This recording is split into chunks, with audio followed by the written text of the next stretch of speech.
Hi, this is William Ramsey. Welcome to William Ramsey Investigates. On tonight's show, I have a returning guest, one of my most popular guests, Ken Ammi, who's just published another book. The title of this book is Hollywood Aliens and UFOs, first showing the days, plural, the days the Earth stood still, and covers the day the Earth stood still, the film, both versions, also a comic book and a short story. So we're going to talk about that. Also joining me is Chris Taylor from Don't Let Them Burn, and again, Zach from Indie Rock Dinosaur. So welcome to everybody. Ken, thanks for joining us. Thanks for having us. I usually do the preliminary for Thanks people for who don't having know us. your name, but I don't know if that, I'm sure by now if they listen to my shows, They know better. your website, truefreethinker.com, and Chris is don'tletthemburn.com, and Zach's, I forgot, yours is YouTube, Indie Rock Dinosaur. So anyway, Yeah, Ken, kind of on a standstill right now, but there's still Okay. 15 episodes. All right, cool. So, Ken, talk about what led you to write this next book, number 45? I don't know. I haven't counted in a while. But I'll tell you the truth. This past week I was editing 3 books, so I have a couple more coming out pretty soon here. Nice. Well, I mean, it's a fascinating book. It's really the classic, if not one of the most important science fiction films ever made. Still fascinating to watch. In fact, you'll note the quotation that I use in the front matter there is that the director Scott Derrickson said it's a sacred text for science fiction buffs. And what in his mind do you think makes it so sacred, which may not be the correct Well, so as term far as a project, I mean, I've written the book Transhuman Hollywood, and then reviewed various other movies. So I figured I would do a singular book on movies with alien and UFO themes. So this one, there it is. It's just a really quick read right there. Just no big deal, right? No, Easy. I'm kidding about Weekend that. Because what happened is I was writing the book of movie reviews, and when I got to page 500, I thought I better turn this into a series, because much less when I got to page 600. So I'm breaking it up into a series that are, I don't know, roughly shooting for about 150 pages. So they'll be frugal and they'll be a quick read. So this was the first one. And it was great because I was like you said, I was able to combine a review of the 1940 Hiram Gilmore Bates the third story, Farewell to the Master, and the 1973 Stanley comic based on that, and the 1951 movie, The Day the Earth Stood Still, and the 2008 movie, The Day the Earth Stood Still. So that made up the whole book right there. And I think that's part of what is fascinating about it. In terms of a movie, it's early. It's so early that it's black and white. It also has some features that differentiate it from the original story. And then since we had a relatively recent follow-up, then we're able to kind of see how the story has, I know a lot of people would use the term evolved, but it's more like had been redesigned, as it were. So yeah, it's kind of a multi-layered story. There's kind of a lot of little things that you can catch in it. And even if you just watch it as is without really thinking much about it, it's really interesting because you have an interaction of an alien that comes to Earth, but also along with his robot. So that character is a whole different world, right? When you're dealing with an alien that's humanoid, looks just like a person, speaks our language, no big deal. But then you have Gort, a robot that does not speak.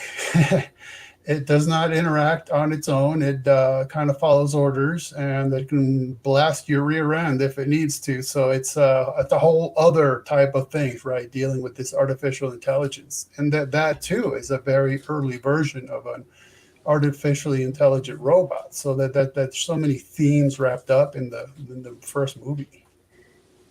And how much was the first movie inspired by the short story? Well, there is.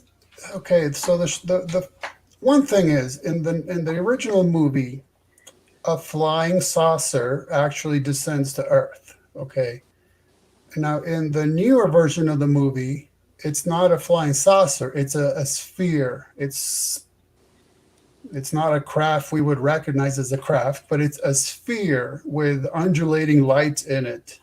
And that's actually based on the original story in the comic book, where it doesn't descend to Earth. In the original story, the sphere just poof appears. It's just suddenly there. That's it. Mm.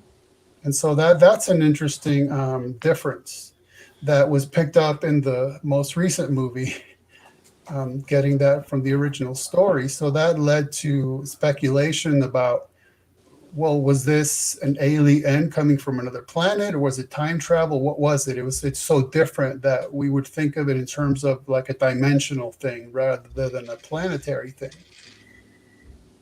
But the main point of the original story, and sorry if you haven't read it since 1940, I'm going to spoil it for you. You've had over half a century. So it's called Farewell to the Master, because what happens in actually every version is that the alien Klaatu, he ends up getting shot. Okay, so what's interesting, incidentally, as a side note, in the original story and the comic book, it's some religious fanatic that shoots him. In fact, I can read you some quotes about that while we go along. That reminds me, was it Contact where the fanatic shoots or blows up the interstellar space? That reminds me of that. They also included kind of a religious fanatic. Yeah, I mean, you can't have any Hollywood movie showing a religious person being rational, you know. Right.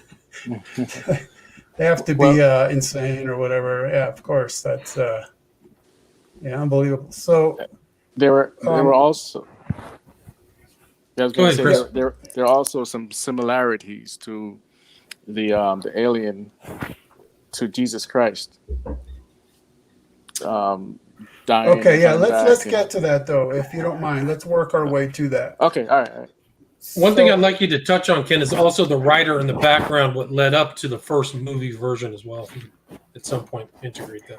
Okay, so in the original story, he gets shot because, quote, he was the devil. Don't you understand? God told me to kill him. God told me. Yeah. So this person is that was the comic, actually. In the story, it was quote unquote mentally unbalanced. He kept crying that the devil had come to kill everyone on Earth. So either way, there's somebody recognizing that this is a demonic or a devilish entity and going after him. So anyhow, what happens in the original story is that Klaatu is actually shot dead. He dies. And then what happens at the very end is that they're really afraid of what Gort is going to do, the robot, because he is incredibly powerful, and now his master is dead. So is he going to take revenge? What's going to happen? Nobody knows. And what ends up happening is that the robot, when they're trying to plead with him, okay, it was just an accident. We didn't mean to blow his brains out. Sorry. It was just some nut. The robot ends up explaining that you don't really understand what's going on here. He's not my master. I'm the master.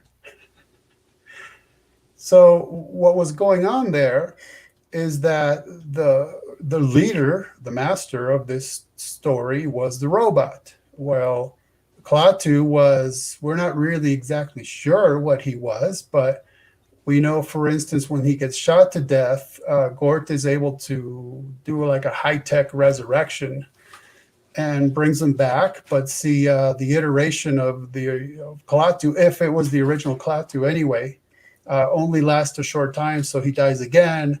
And so you have basically the robot with the ability to bring dead things back to life, which he does based on, I mean, this was 1940, okay? So basically, the way we would describe it is that the robot would get recordings, video or audio, and based on the algorithm, he was able to compose a new body. And so he was doing this with animals as well, because part of the story here is that what the aliens came to do is to build a styled high-tech Noah's Ark. because if the Earth was going to be destroyed, which is the whole danger of the story, is they wanted to save the animals. So this is what he's doing. He's trying to, but see, what happens is with the glitches and errors and unperfect scheme of recordings, then he couldn't build the perfect being, so they wouldn't last very long. So that's what he's working on. But so that was the big to do. Whereas the movie, neither of the movies follow that track. In both of the movies, Klaatu is definitely the man in charge, the alien in charge, and Gort is his, basically his servant. Gotcha. And I mean, there was some kind of background before the first film was 1951, right? So yes, it was post-war, and they were trying to convey a message. Would you agree with that, like a specific kind of post-war message? It was, yes, it was post-war, but it was also that the people involved in the background of how the movie came about was kind of like governments, especially CIA machinations, to put forth a certain plot, and so it was people involved in CIA propaganda and all that were involved. But like, I mean, they're talking like when Klaatu shows up, it's, can we go talk to the United, have a message to the whole world? So there's definitely a globalistic theme. Would you agree with that? Oh, absolutely, yes. Because I mean, I think any of us who have been around this kind of stuff know the more readily available example is Ronald Reagan talking about how I wonder if we need alien menace to bring us together, and that's kind of been a theme all along. Right, we humans will fight each other over anything and everything, but if you can imagine and a wholly other a menace coming from without, then the view is that we would unite. And so, right, you had the United Nations back then, which was seen as, well, this is just going to just bring peace to Earth, right? Where even the director Scott Derrickson talked about how by 2008, they couldn't do that anymore. They couldn't appeal to the United Nations like that anymore because now it's seen as such a failure and more like a malevolent thing, if anything.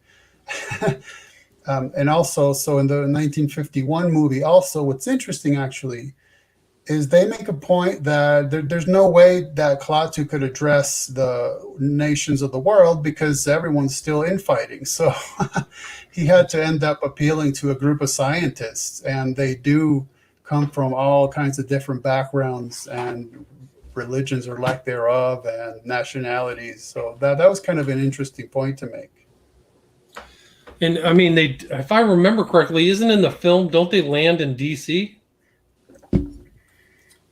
They where's do the original, right. 51. They that's an interesting part of it too, because then you get the whole alchemical wedding symbolism, right? Of the Washington Monument as the phallus and the Oval Office as the womb, and you got that whole thing going on. Do you see what I mean? Mm-hmm. On a mystical level, it's this force that's coming along and bringing this together to enlighten us, quote unquote, right? It's really. I mean, isn't that like the message, like the subtle, right? The subtext of this whole thing is Americanism, right, globalism, post-war kind of triumph, and this is how we're going to reshape the world through this film. Do you think that's plausible? Like their intent of the writing and the production of the film? I mean, that is a trope, really, in alien movies. Even up until the very recent Arrival movie, which is exactly about that. It's about this menace bringing about a global government, or at least the hope for a global government. Yeah. Mm-hmm. And then how does, I mean, like what happens next in the film? So they show up, Klaatu has a message, he goes through the group of this, and then what happens? I mean, one of the key features is that he gets shot like instantly. It's like, welcome to America. Right. Here we spell out our welcomes in hot lead, basically. So that's one of the shocking things is finally we have alien disclosure. They're right here talking to us all, and boom, it gets blown away. So that's kind of something that makes a point, right? The point at the end of a bullet is you're sticking your nose in Earth business, and you got the business end of it. And so how is he going to come back from that? And so, like I said, in the original version, he dies and then comes back, at least temporarily. Whereas in the first movie version, he ends up in a hospital. And then we can jump over to what Chris wanted to discuss, because if you notice, he decides he wants to leave the hospital. Of course, they're not about to let him do that, but he escapes. And what he does is he grabs some clothing, and the name on the laundering tag is Carpenter. Right? So that tells us something. So now, Chris, why don't you tell us what that something is? Well, I believe the writer was trying to make a connection to Jesus Christ. Not sure if it's a genuine connection, meaning benevolent or not. Usually I see these type of characters as Antichrist, but with him dying and resurrecting, you got the name Carpenter, and there's a few other things that went on in there. So we spiritually draw from this character because many people have heard the Bible story, and even if they're not saved, they see the morality in what happened. A person comes to save the planet from their sins. This group of people can't stand it that he's gaining in popularity and other reasons, and they kill him. And so, with the kind of like anti-guns, anti-nuclear narrative, it's the perfect person to pick from. Would you say? Yes, and in fact, it's not just. I'm going to elaborate on that theme, but it's not just that you and I are Christians, so we see that there. It was very purposeful. So let me read you a quote here. Yeah. In a 1995 interview, producer Julian Blaustein explained that Joseph Breen, the film censor installed by the Motion Picture Association of America at the 20th Century Fox studio, balked at the portrayal of Klaatu's resurrection in Limitless Power.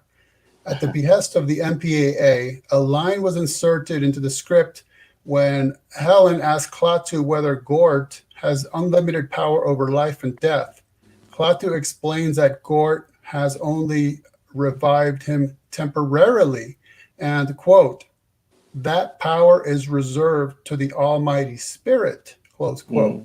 One of the elements he added to Klaatu's character, screenwriter Edmund North said, quote, it was my private little joke. I never discussed this angle with Blumstein or Wise because I didn't want it expressed. I originally hoped that the Christ comparison would be subliminal.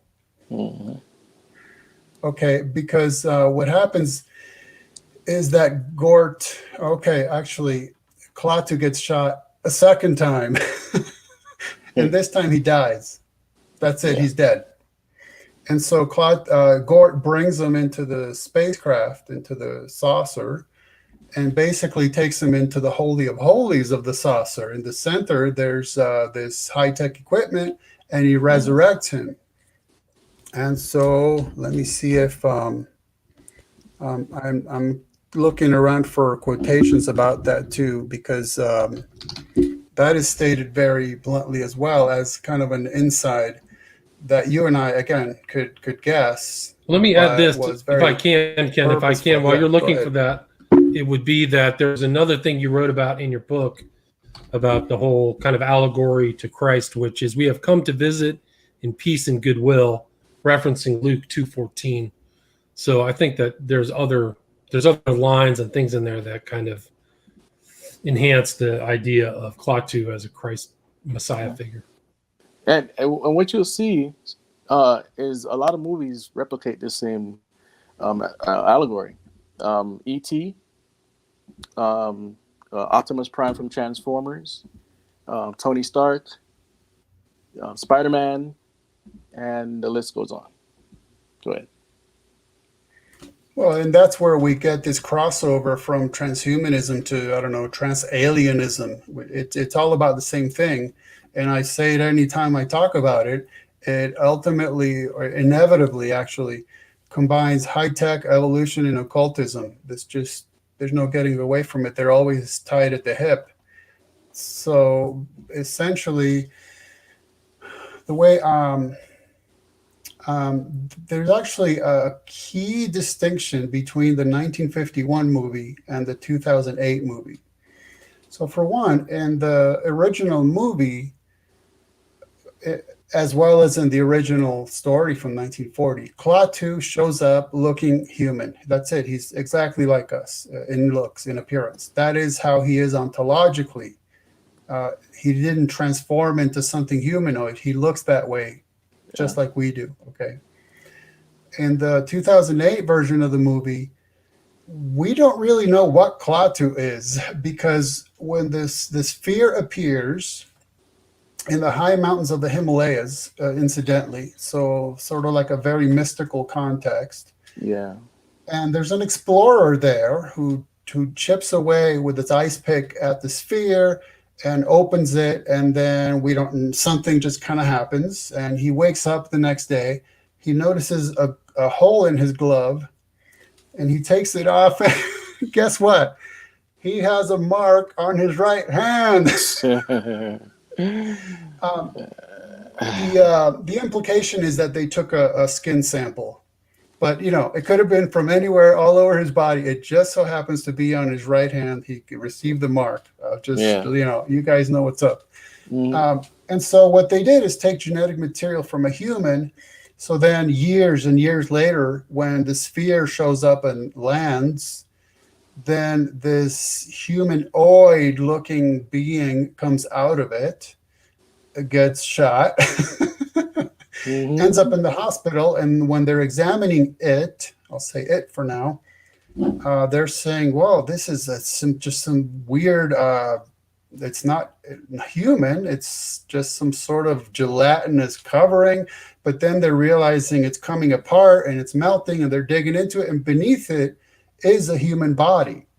And then it grows exponentially very quickly and turns into a man. So we don't know exactly what Klaatu is, but his alien race was able to take this human genetic material and manipulate it and engineer it so that they could come here and they could very quickly look like one of us, so as to interact with us in a more comfortable manner. So that is definitely a key difference. Yeah. Interesting. That Tibetan mountain thing is very interesting, because Shangri-La is kind of like that heavenly place there, and people have traveled and lost their lives trying to get to this mountainous area, which they think they'll get to a portal where they'll see whatever that sort of heaven is. So it's very interesting. And you see that in. Go ahead. No, that's a very theosophical kind of idea, is that those mountainous regions, Tibet, are where those portals are, the ascended masters. Yeah. That's a real theosophical principle. Mm-hmm. And Roerich as well also had that idea. This was what did I say originally? Himalayan? I think so. Yeah, like you said, Himalayan. Isn't where that took place? Karakoram or whatever? Exactly. It was Karakoram Mountains in India. And it's the Himalayas. Yeah, and if you remember, I ended up pinpointing that the Freemason Rudyard Kipling wrote about these mountains in one of his novels, a novel named Kim, or titled Kim. If you ever follow Nicholas Roerich, who was like the guru who influenced, I think it was Roosevelt's Department of Agriculture guy to put the triangle with the pyramid at the back of the dollar bill. Roerich, I think he actually did a painting of Kanchenjunga So he was also a person who was curious about that mountain range as kind of a spiritual symbol. Wow. And then Kanchenjunga was something that Crowley tried to ascend on his first ascent, I think 1901. So just a little bit of history. Interesting. That theme of this this Christ figure is also in the Man of Steel movie, Superman, and it's played out in the DC universe where he dies at the hand of Doomsday, and gets resurrected later on by the Justice League. That's right. And that was in one of the movies where the symbolism is even deepened by the fact that it's a form of baptism as well. Like they're holding him in the water when he resurrects. Oh yeah. I think Zach just watched this 1951 movie recently, right? Today, maybe?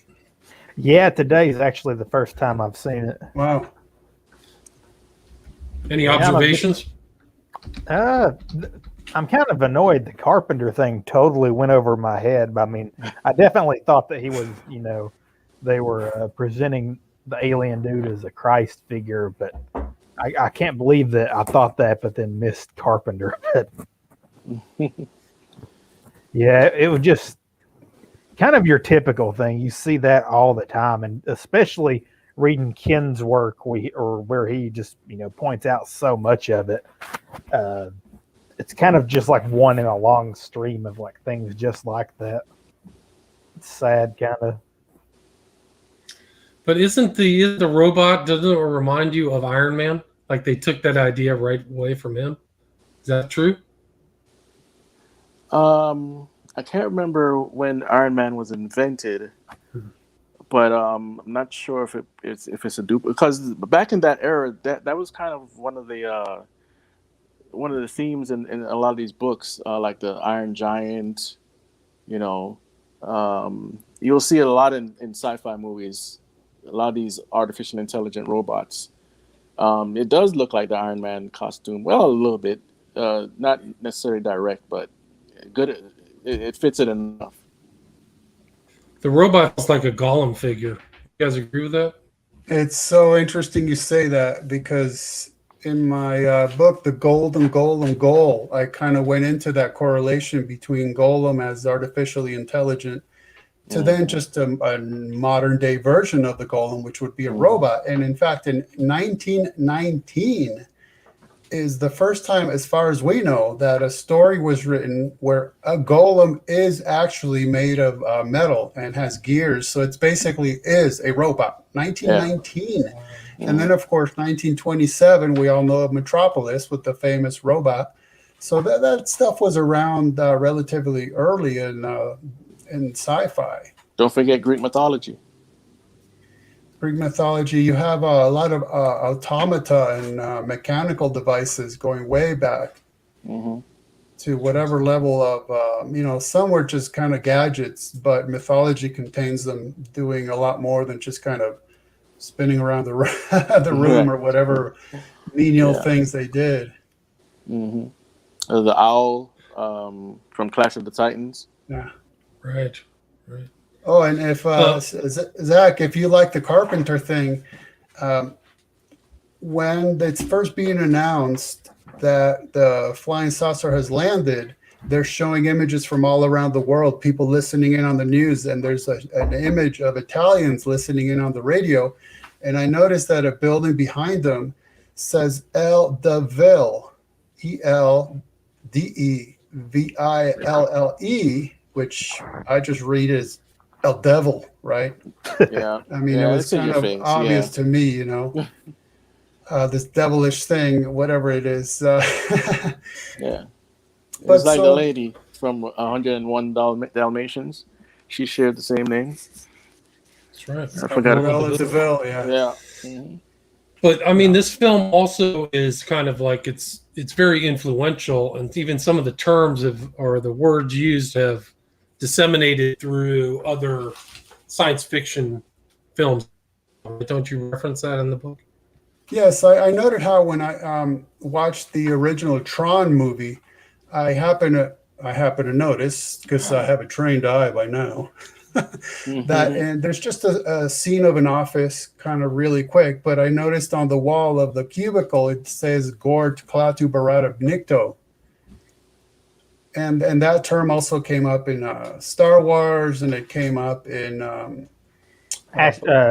what is it? Army of Darkness. Army of Darkness, yeah. So it's kind of become a very famous trope. Klaatu Barada Nikto. I think it wasn't it in that movie, the precursor to Army of Darkness, the Sam Raimi film? What was the one where they go to the, cabin in the woods? Evil Dead. Yeah. I thought maybe that you referenced that. Maybe not. Consequently, I'm literally 20 minutes away, or maybe 15 minutes away from that cabin. Was that right? Yeah. That's like one of the real classic original horror films, was that Sam Raimi. I think he ended up directing a Spider-Man film, if I remember correctly. Yeah. He did 3. Spider-Man 1, 2, and 3. Yeah. It is in Army of Darkness and Star Wars: Return of the Jedi. I'm gonna look it up. Incidentally, Tron, the original movie, we should discuss that sometime. I reviewed it in Transhuman Hollywood, and that is a straight up gospel story right there. Just straight up. I hadn't watched it in decades and decades. And when I finally did a couple years ago, I was just stunned. Like, I can't believe what I'm seeing. This is a straight up gospel story. It's so blatant when you're noticing it. Yeah. Well, a lot of Hollywood take clues from the Bible and make some great movies out of them. Because that would give it the ring of truth, of course. Mm-hmm. So basically, in the famous scene we were discussing, the Almighty Spirit would obviously be God the Father. Gort would be playing the part of the Holy Spirit, and Klaatu would be the Son, because he's the one that's resurrected. So it's interesting that you have that being actually admitted as a sort of thing that was snuck into the movie. And it kind of gives you an example of why we're talking about stuff like this, because sometimes there's things in movies that are easy to miss, but they're actually there. As much as sometimes sometimes in the book I'll say, look, this is just my speculation, who knows? But it's nice to get confirmation sometimes that, this is actually right there in front of your face. And I can. Yeah, that's the annoying thing, because I know you've dealt with it a lot. A lot of people get really annoyed when you bring up these things, and they think that you're like seeing all this stuff in movies that's not there. But 9 times out of 10, all the directors and writers always talk about it. Well, like in the 2008 movie, when the sphere is traveling towards its destination, the land, it goes right over St. Patrick Cathedral. So it's a night scene, and above the cathedral is the light-bearing orb. I mean, hey, it's right there. I mean, there was no need for that scene, but it's there, right? Yeah. And there's also, William brought up Theosophy earlier, and there's a lot of alien themes in Theosophy and the New Age, which came from Theosophy, and about these crafts that are going to come. They even have allusions to the rapture of the church. They don't say the church, but they say people are going to disappear. Alien crafts are going to come and take people up above the earth, or they can't take the evolutionary shift. So, even though back then in the 50s, most of the alien movies were about the threat of communism, we still see the spiritual aspect back then as well. It's clear. And also in the 2008 movie, when the spheres, because there's spheres all over the planet, it just so happens that the alien comes out of one of them. When the spheres are leaving, they show a scene of the Giza pyramids, and the sphere is flying over it, which reminded me of the Kenneth Anger movie, Lucifer Rising, which shows the same thing. He's got UFOs or flying saucers over the Egyptian plateau, all over those monuments. Yeah. But to just get to one of the bottom lines in my mind, and incidentally, the 2008 movie was directed by a Christian, so I don't know how he was actually thinking about it. So I can just say this is my reading of it. Okay. Yeah. So I already mentioned the difference between the movies is in the original movie, Klaatu is human in appearance, whereas the newer version of the movie, he's not. He's some sort of just, I don't know, like a mind without a brain, right? Some sort of entity that takes on human form. But the bottom line is, in the original movie, Klaatu's purpose for coming to Earth was to deliver a message, which is straighten up, or that's it. You're goners. You're going to be destroyed. Okay? So I'm here to deliver this message of repentance, essentially. And if you don't repent, then I'm going to return. Maybe not Klaatu himself, but he was going to send Gort and the other robots to destroy the Earth. Okay, so that's like a first and second coming type of gospel message, is repent, straighten up, or else judgment. Okay, now the second movie is very, very, very different, because Klaatu comes to Earth, he delivers that message, but then he ends up going, you know what? You humans are all right after all, so never mind. Essentially. And so the message is 100% different. It is, okay, you humans now, you kind of got this alien menace thing. You're going to be all right. You'll figure it out type of thing, right? Never mind. We'll leave you alone. So it's an extremely humanistic pseudo-gospel that you'll straighten it out. You don't need us aliens getting involved with you. That's it. You humans are okay. You still have all these problems, but you'll figure it out. And incidentally, one of the things that really got to me in that movie, they kept talking about, we're going to evolve. We'll evolve. It's like, that wouldn't be evolution. That would be purposeful, right? That would be mindful. That would be with a desired end in mind. So anyhow, but to me, that was the key difference. So essentially, the 2008 movie could be read more like an Antichrist story, actually, because you do have all those elements of the Christ, but the message is completely different. It's you're fine the way you are, you fallen humans, that's it. You'll figure it out on your own, and you'll pull yourselves up by your own bootstraps, right? That was pretty much it. Yeah. Interesting. In fact, let's see. And isn't that Keanu Reeves? Sorry, I was just going to read that Keanu Reeves, who played the part of Klaatu in 2008, he stated, quote, "I get to be born again, You're born again, you're dying, you're resurrecting. It's all part of the fun, I actually didn't notice that until I saw the film. But yeah, I'm dying, I'm coming back. So, Right, but you can interpret that both ways. You can interpret that Christian way, or also in the occult, where they lay you down in a tomb and you're resurrected, right, back into the group, which one it is. So this is where I'm saying it gets difficult for us, or for me to say.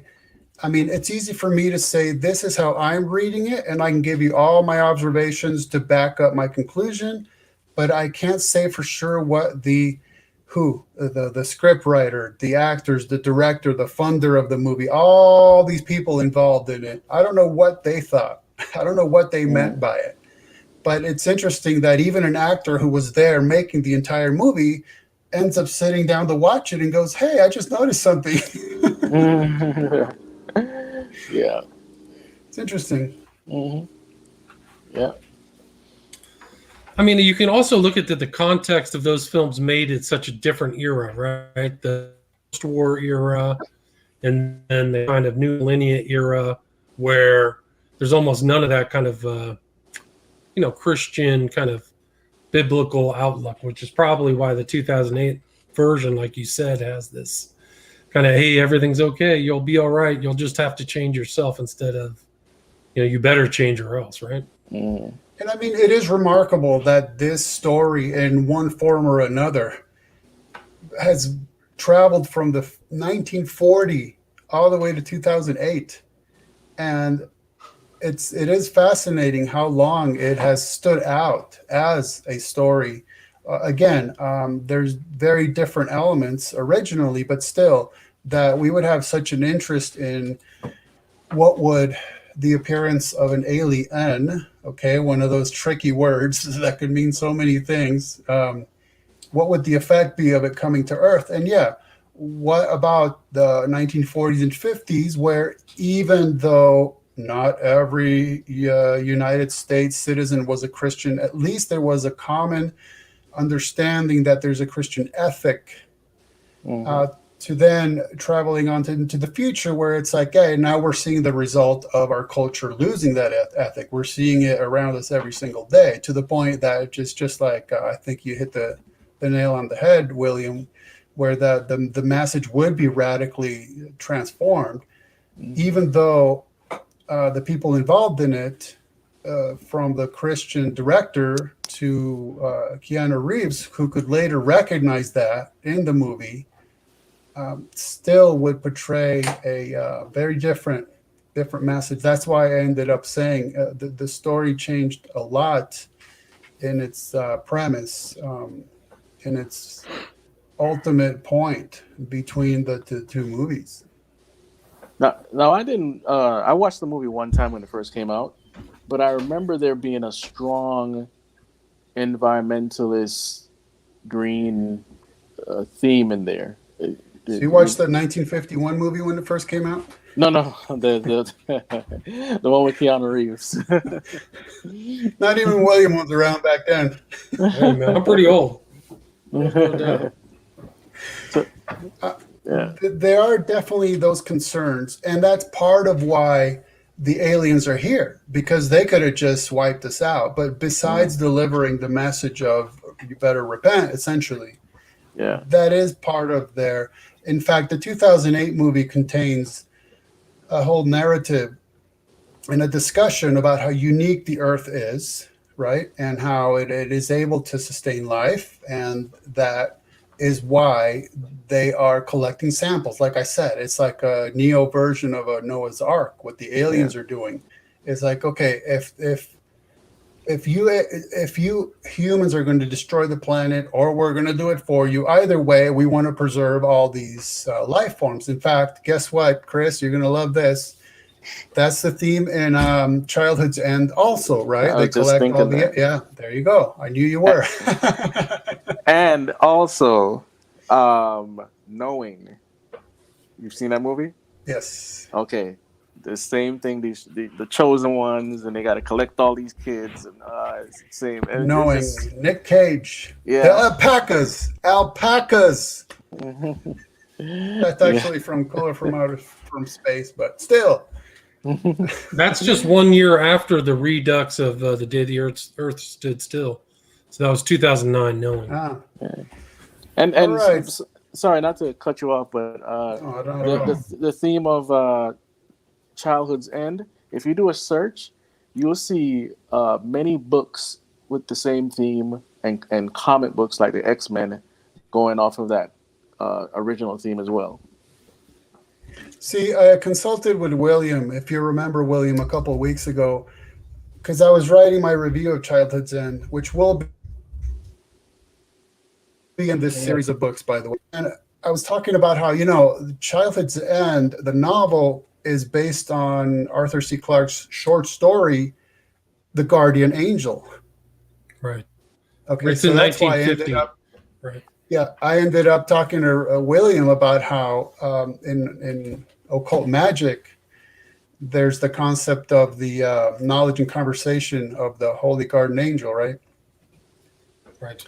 And so that's why I asked you, can you send me the quote from Crowley where he admits who his quote unquote holy and quote unquote guardian and quote unquote angel is? And it's not holy, it's not a guardian, and it's not an angel, right? Yeah.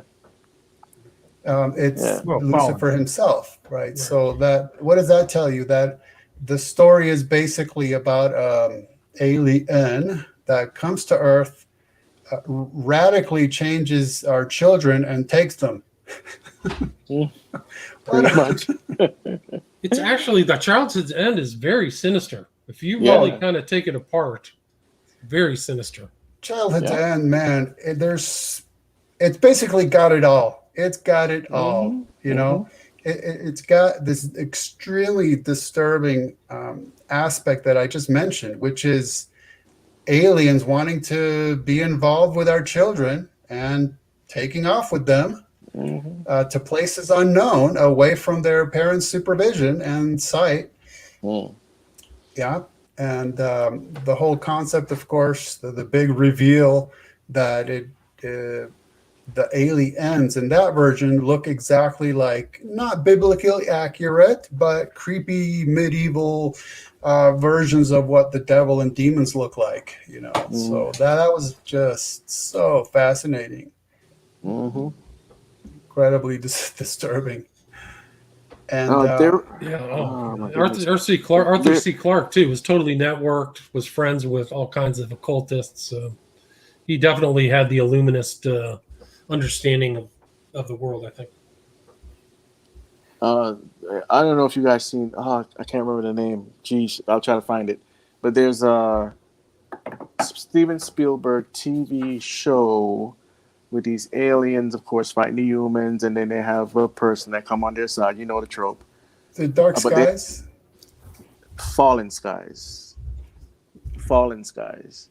The same themes are in there too. Chosen ones, good alien, good cop, bad cop aliens, mixing alien DNA with ours. Also, everything is in there. And I know I mentioned this anytime we talk about aliens and movies, but in the revamped version of the TV show V, which was really short-lived, by the end of it, the aliens were constructing a machine that would extract the human soul from our bodies. Yeah. And how they trick them. Life-saving technologies. We'll cure cancer. It's always that. It's always that. So in Childhood's End too, is we're basically going to make you fat and happy. We're going to have you keep busy what used to be called bread and circus. Meanwhile, we're going to turn your kids into psychics who have all kinds of paranormal abilities, and then we're going to just take them off the planet and blow it up. You're all dead. Yeah. Wow. Thanks. All the programming makes me wonder if we're actually going to see something like freaking fake staged alien invasion soon. I know that's the thing like everyone's always talked about. I just wonder if it'll actually happen. Maybe they're faking it right now. Maybe a lot of that stuff you see in the comic culture is totally faked. Oh yeah, I think it is. I'm talking like a big event, like where they start. Right. Well, there was a Project Bluebeam or whatever it is. I think it's coming. I can't tell you when, but I think it's coming, and maybe not now. Maybe after the rapture. I don't know, but there's three forms of these things. You have demonic activity, you have governmental spacecrafts, and you have hologram technology. That does exist. You just have to do the right research to figure it out. On the subject of science fiction, read this book, 2012 by Whitley.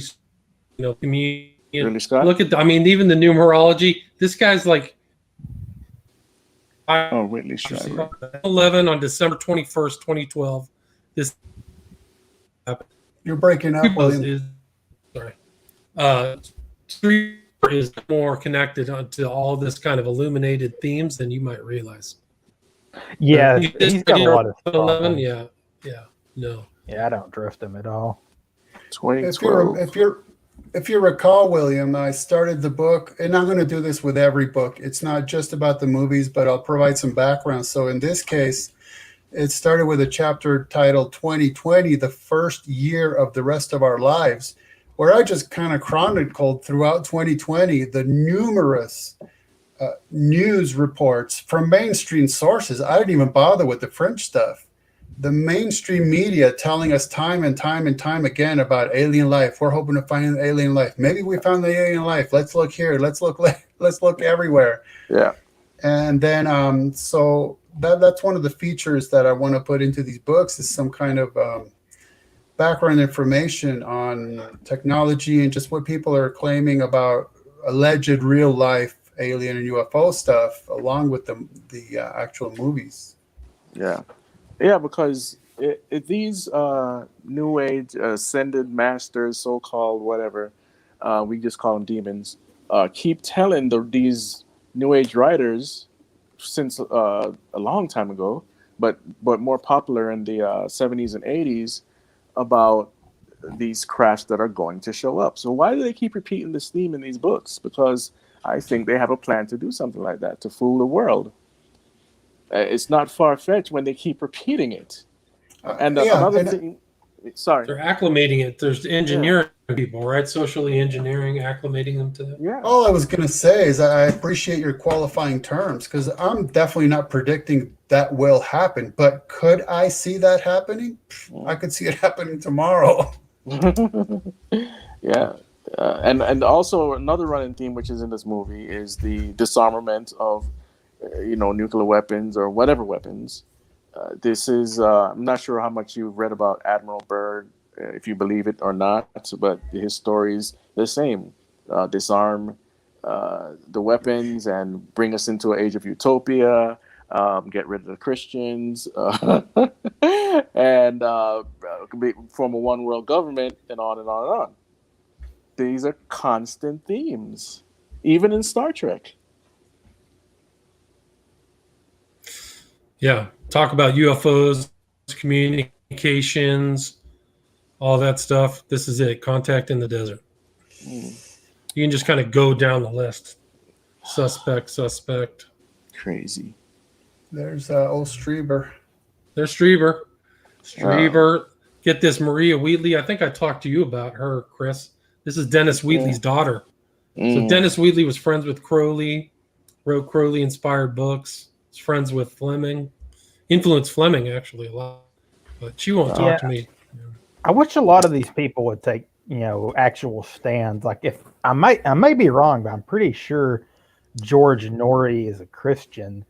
And it's like, why does he surround himself with this obviously demonic New Age crowd? Stephen Greer, man, watch his stuff. Holy smokes. Yes, I'm telling you, Stephen Greer, man. Yeah. His last documentary, if you've never seen it, it blew the lid off a lot of things, man. Yeah, if you remember the last time we were together, we talked about him as being the new L. Ron Hubbard, essentially. Oof. I don't know what happened to Enda, but he used to be, I think maybe 2021. Oh, this is the 2020 speakers, so the new ones of this year aren't announced. But Lavenda used to be in this crew.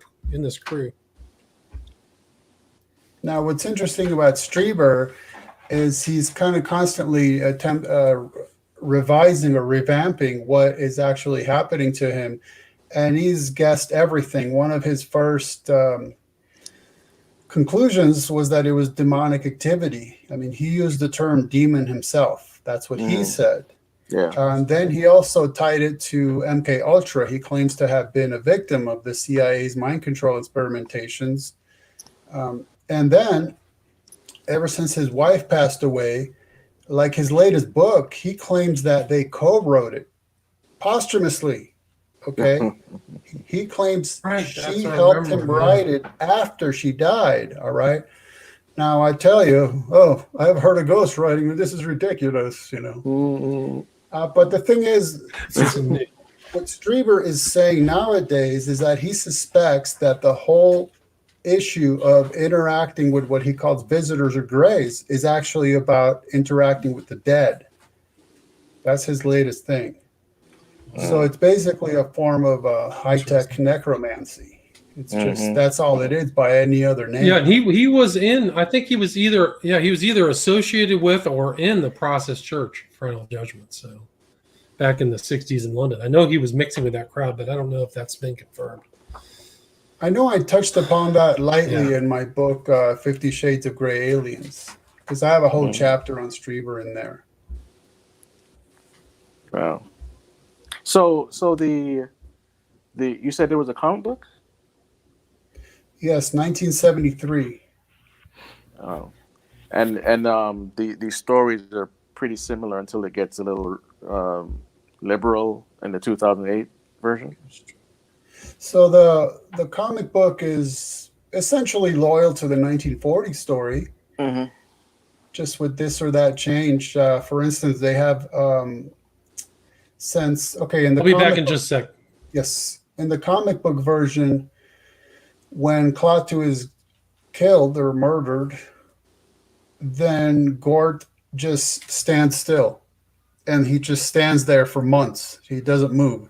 So they build a whole structure around him that's part of the Smithsonian, and they turn it into a display.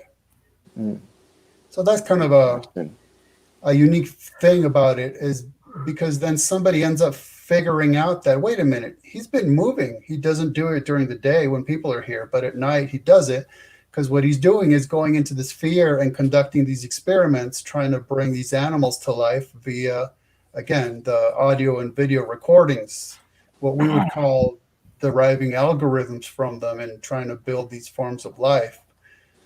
Then the movie in 1951, it really did change it a lot. Like I said, the craft is completely different. The craft is a saucer and it lands, where in the original story it's a sphere and it literally just appears.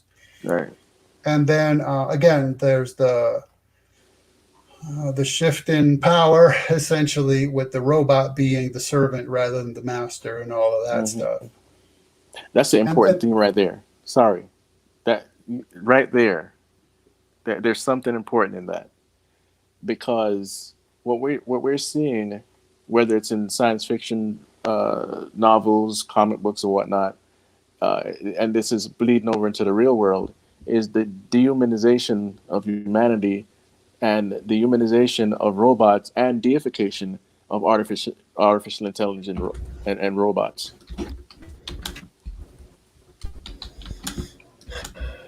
As I wrap it up pretty soon, do you guys want to just kind of bring it full circle back to Let the me book? just read one quotation that's directly tied to what Chris just said. This is from Isaac Asimov. And I know I've read it before, but it's so on key that I read it anytime I can get a chance. He says, I wonder if we'll make robots so much like men and men so much like robots that eventually we'll lose the distinction altogether and have a combined culture. This may be best after all. Maybe humanity itself will die out as humanity and sort of melt into this machine culture. But yeah, William, I do have a wife who has some brisket and matzo balls waiting for me. So. Sounds good. Sounds really good. I wish I could say something. I wish I could say something as nice as that was waiting for me. I'm ready to throw a pizza in the oven. Yeah, well, it'll take me 12 hours of driving at least. Yeah. I'll keep it warm for you. Sounds good. Maybe in the future. Guys, great to talk with you. Thanks a lot for joining us. Again, the title. Thanks for having us. Yeah, pleasure. Let's get back to the title. Ken Ammi, Hollywood Aliens and UFOs, first showing The Days, plural, The Days the Earth Stood Still, published February 2021. Thanks so much, guys. Have a great night. All right, Hot off the press. God bless. Take care. God bless you. God bless.